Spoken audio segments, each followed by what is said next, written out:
Today I'm joined by Marcus van der Gaag. Marcus is the owner and managing director of the UK Electric Bike Centre based in Headcorn, which sells and hires electric bikes. But also, Marcus is a board member of Maidstone DMP steering board. Hi, Marcus. Good morning, Simon, or good afternoon, I should say. Good afternoon. Look, it's great to speak to you, Marcus. So tell us a bit more about the UK Electric Bike Centre. So in addition to what you said about the sales and the hires and tours, we actually also, and it's a very much a growing part of the business, is the service and repairs. Brilliant. Repairs being the operative word.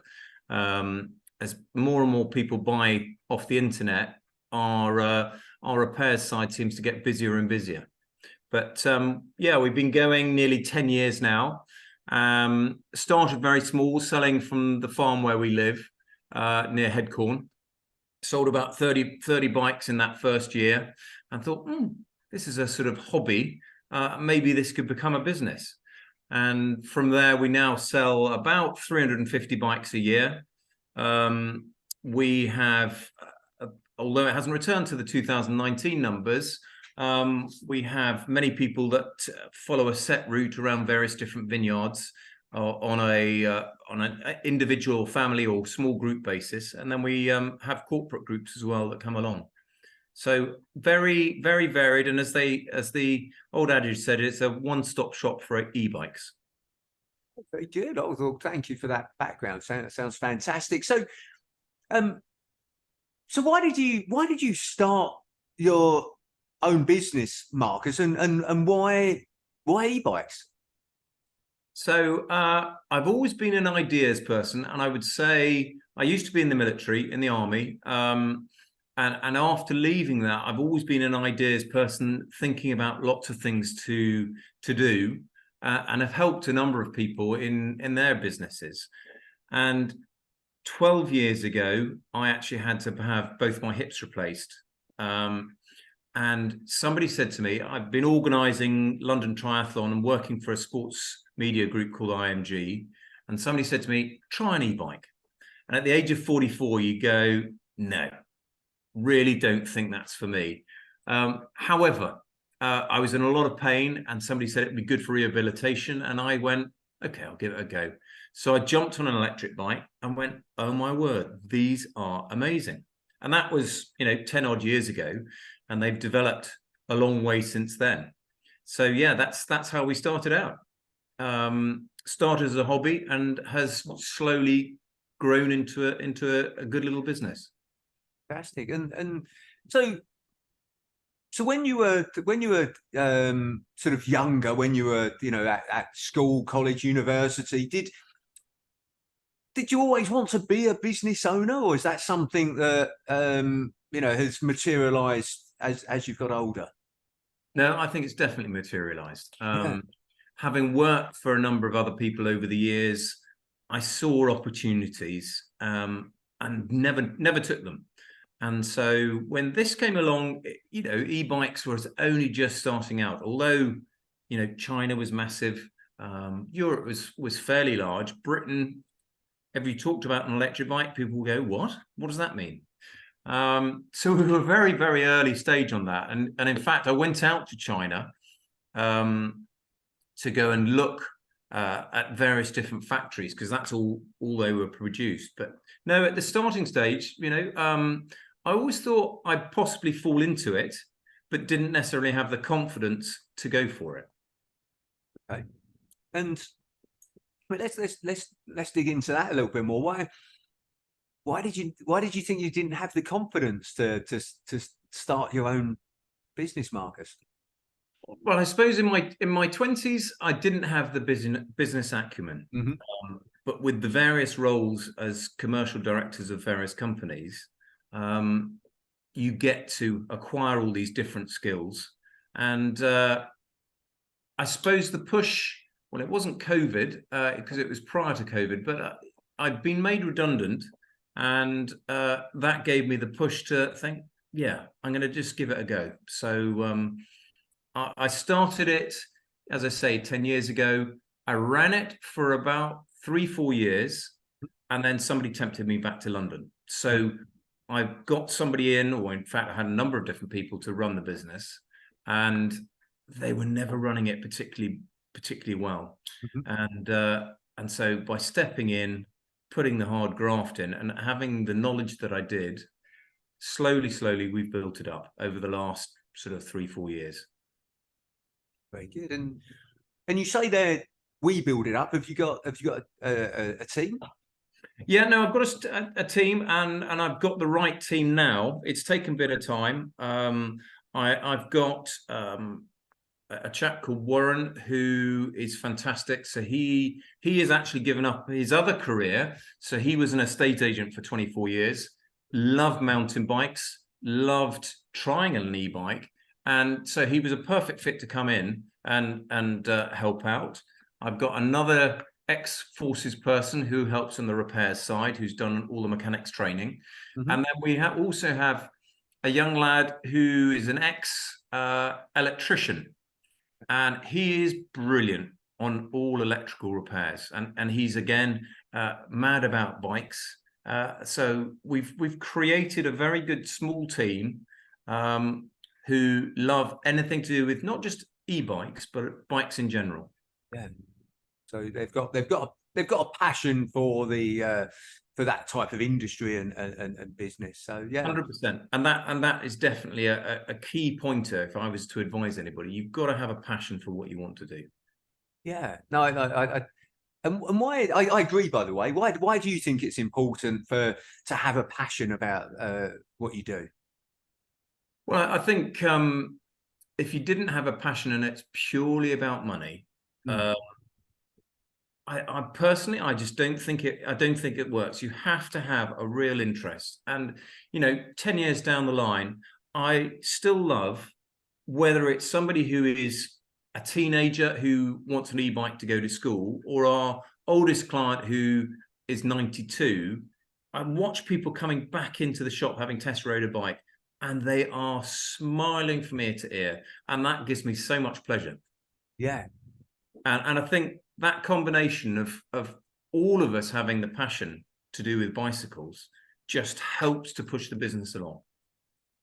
Yeah, I think it's like, and again, as I say, I do agree with that. And I, similar to you, I had a very successful career up in London before I set up my business coaching firm. But did I have the same passion when I was up in London to what I do now?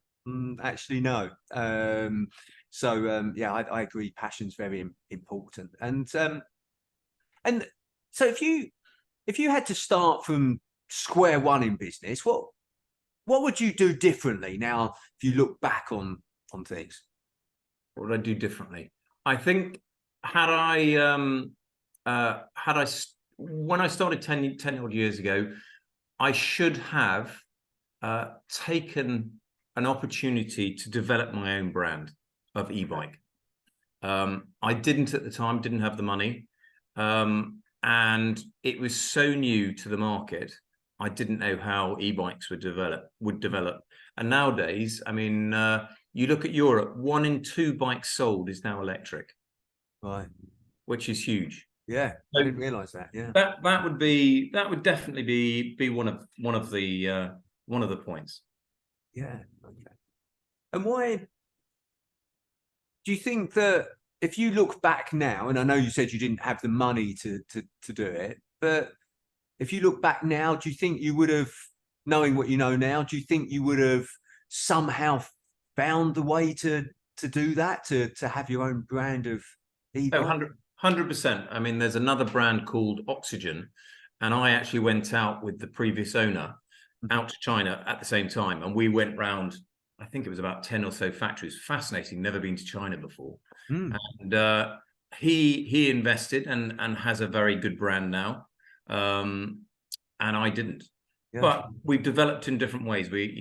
He wanted just a brand of e-bikes. I, having come from sort of sports and tourism, wanted the hire and tour side to develop massively. Okay. So we had slightly different interests. Yeah, absolutely. Yeah, and I think that's the thing. Again, it's what interests you and the way we want to sort of take our businesses. But so let's focus on that for a second. So how Where do you see your business in the future? So I think we will develop a brand. We're talking to a number of suppliers.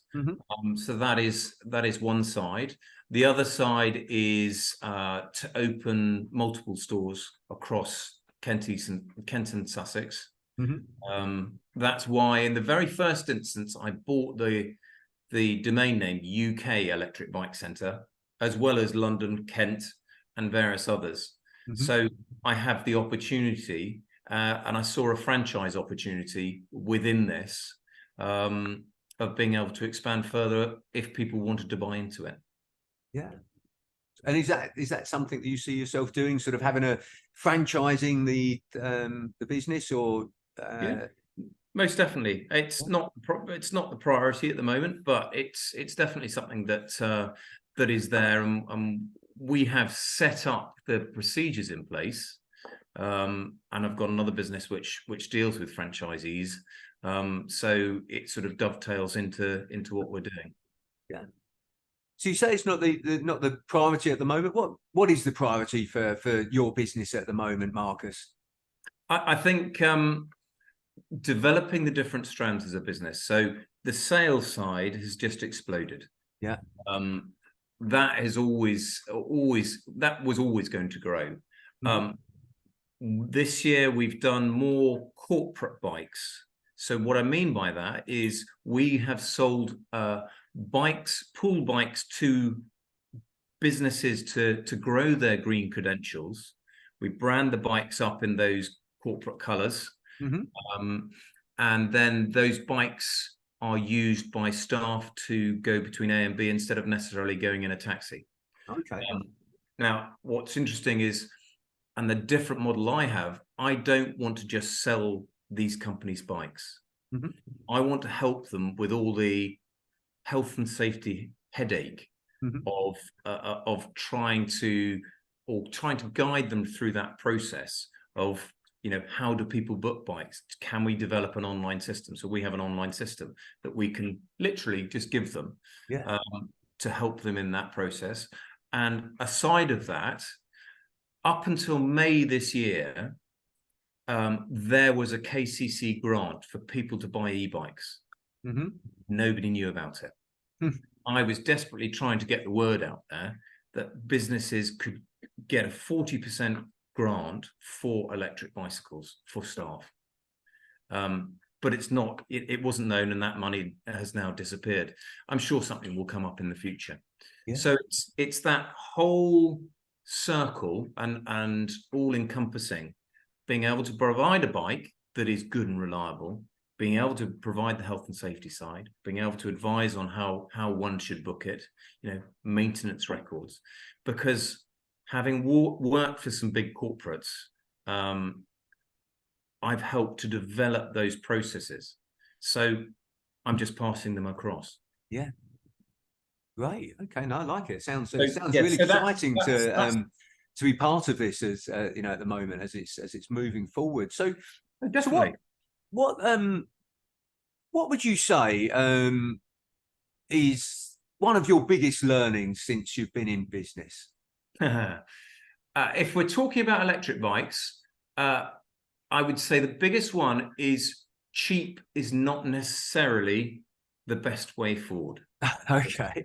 So stacking them up high, selling them off cheap, is definitely not the best way. And the first couple of years I did that, and it burnt my fingers because bikes came back.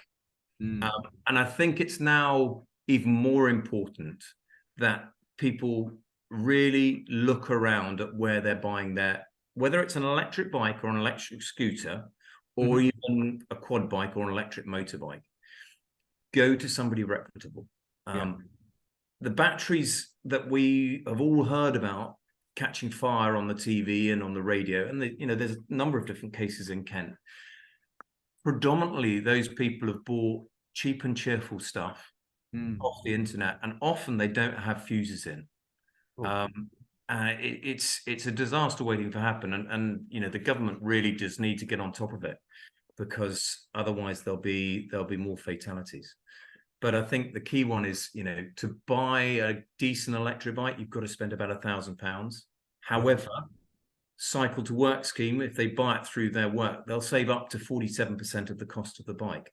So there's ways of helping people to cover that costs in the economic market at the moment. But yeah, that would definitely be one of the big learners.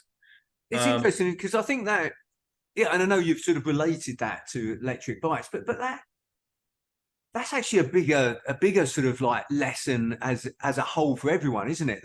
That cheap is not necessarily the right way forward in terms of, you know, I always say it's about value.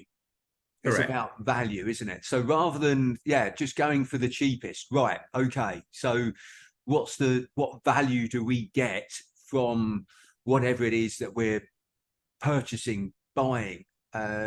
Because as you say, cheapest isn't always the best. And by the way, most expensive isn't always the best. Absolutely. You know, just because it's the most expensive doesn't mean that it is the best. But so it is, yeah, it's about value, making sure that what you're paying for gives you back what it is that you want and need. So I think that's a good lesson for e-bikes, but also in life in general as well. So yeah, and then I would say the other biggest learner I have, and this can be related to any business, is managing your cash flow. Yeah. You know, we've had some tight moments, especially with COVID, but the last 2 years has seen some very, very big brands, well-known brands of bicycle, not just e-bikes, go out of business. Yeah. I suppose the biggest one that people may well have heard of is called Vamuth. It had millions of investment from venture capital companies, and they just built too fast, too quickly, and ran out of money and went into administration. And this year, I think we've certainly seen 2 bike companies go under, and 1 bike supplier go under, because they've just had too much stock and not been able to get rid of it. So yeah, managing cash flow for anybody starting out is just so crucial. Yeah, it's always a shame when I've seen businesses that have gone out of business because of lack of cash. And what I mean by that is, or not managing cash, because they may have had a great product or a great service that actually, you know, the world needs, and but going out of business because they didn't manage the cash. That's a real shame. So I think that's a really good tip there.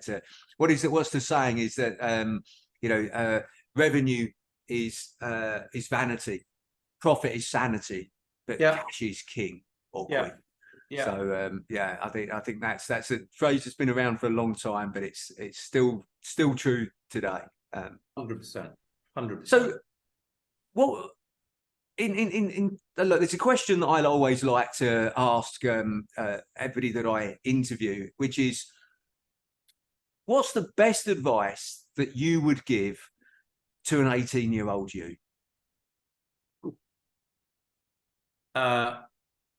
If they are looking at an idea, it's got to be something. What would I say to an 18-year-old? They need to test what they want to do.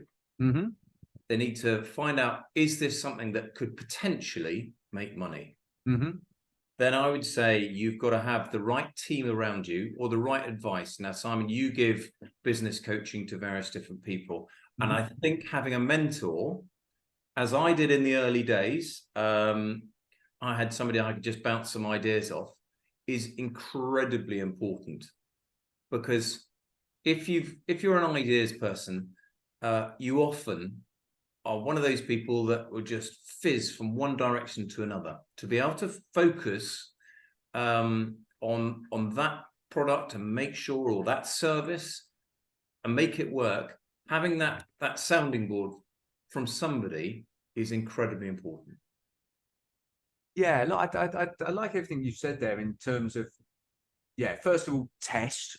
that you sort of said there, because test whether it's something that works, something that the world needs. That rather than spending a lot of time and money on it, test it first in small ways, and then gradually get bigger and bigger and bigger. Then you mentioned about team there, surrounding yourself by a great team of people. A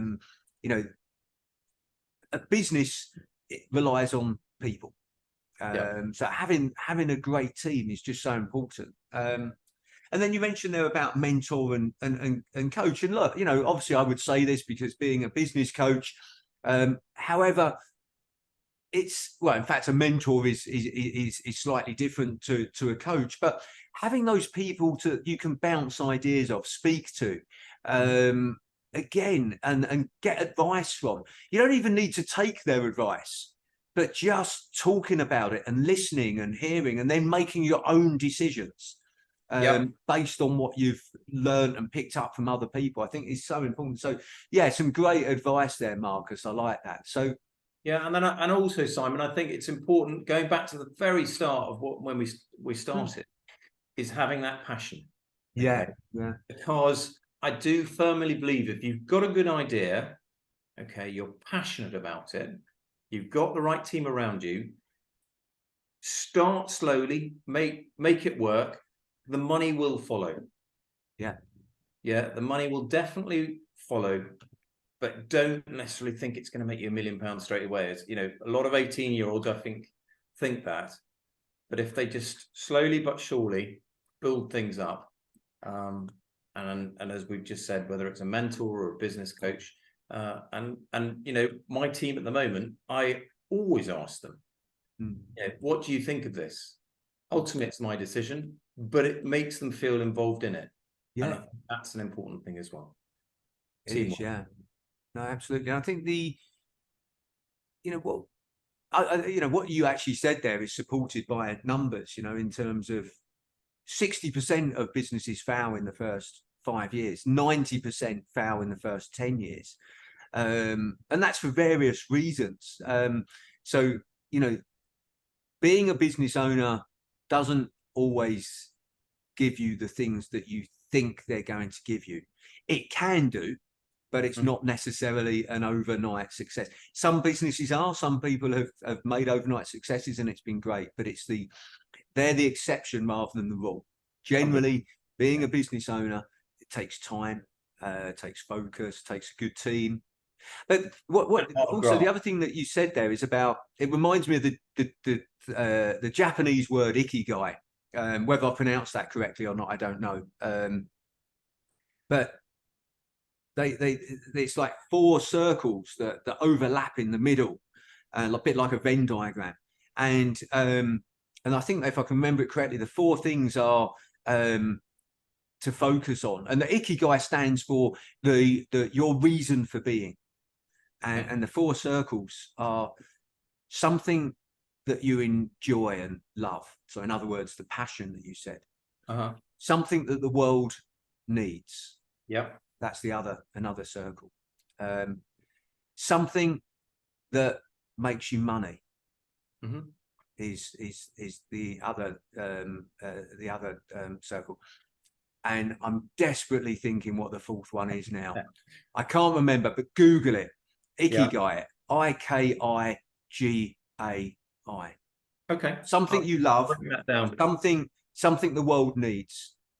Oh, that's it. Yeah, something you love, something the world needs, something that you can get paid for, and something you're good at. Yeah, the 4th one.